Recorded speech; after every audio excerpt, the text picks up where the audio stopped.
السلام علیکم ورحمۃ اللہ وبرکاتہ۔ پچھلے کچھ دنوں سے ہم اعوذ باللہ من الشیطان الرجیم بسم اللہ الرحمن الرحیم اس کا ترجمہ سیکھنے کی کوشش کر رہے ہیں۔ جو آخری ہمارا سبق تھا اس میں ہم نے حروف جار یعنی ایسے الفاظ، ایسے حروف جو کہ آنے والے اسم کے اوپر کے نیچے زیر لگاتے ہیں، ان کا تذکرہ کیا تھا۔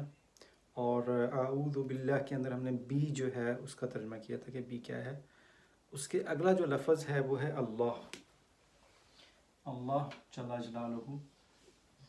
تو اس کے بارے میں مختلف رائے ہیں۔ کچھ لوگ یہ کہتے ہیں کہ جو اللہ ہے یہ اصل میں الف لام ال اور الہن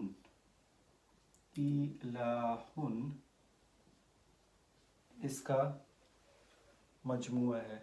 یعنی اگر آپ اس میں سے جو ہے الہن کا ترجمہ یہ ہے معبود، جو ایسا ہستی جو کہ عبادت کے لائق ہو، اور الہن کا مطلب ہوگا ایسی ہستی، سچی ہستی جو عبادت کے لائق ہو، یعنی صرف اللہ تعالیٰ کی ذات ہے جو کہ عبادت کے لائق ہے۔ تو یہ الہن خاص، یا اس کا مطلب خاص بھی ہو سکتا ہے، خاص معبود یا سچا معبود۔ اب کچھ کہتے ہیں کہ یہ جو ہے یہ الہن سے اللہ بنا ہے اور اس کا مطلب ہے سچا معبود۔ اور کچھ لوگ یہ کہتے ہیں کہ جو لفظ اللہ ہے وہ اللہ تعالیٰ کا ایک ذاتی نام ہے اور اس کا کوئی بھی مصدر نہیں ہے، یعنی یہ مختلف الفاظ سے مل کے نہیں بنا، بلکہ اللہ تعالیٰ کا جو ایک نام ہے اللہ، وہ بذات خود ایک لفظ ہے اور اس کا کوئی بھی اس کی کوئی ابتدا نہیں ہے، اس کا کوئی مصدر نہیں ہے، یہ مشتق نہیں ہے، یہ کسی اور الفاظ سے مل کے نہیں بنا ہوا، بلکہ اللہ تعالیٰ کا ایک صفاتی نام ہے۔ اور اللہ کا کیا مطلب ہے؟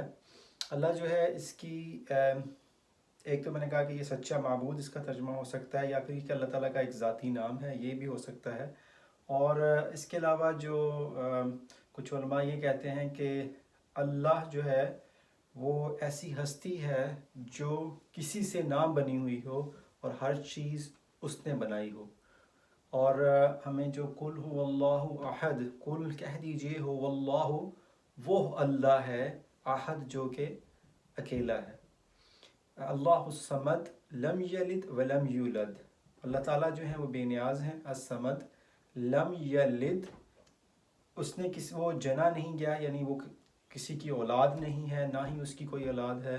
اللہ الصمد لم یلد ولم یولد ولم یکن اللہ کفوا احد، اور اللہ تعالیٰ کے برابر اور ہمسر کوئی نہیں ہے۔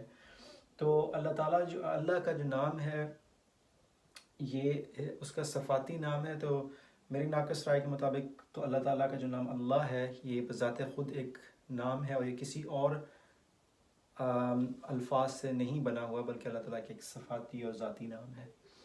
اللہ تعالیٰ اس میں ہمیں سمجھ عطا فرمائے اور اس میں خیر و برکت عطا فرمائے۔ جو اگلا سبق ہے اس میں ہم دیکھیں گے کہ کسی بھی نام کے اوپر اگر زیر زبر یا پیش ہو تو اس کا کیا مطلب ہوتا ہے۔ جزاک اللہ خیر۔ السلام علیکم ورحمۃ اللہ۔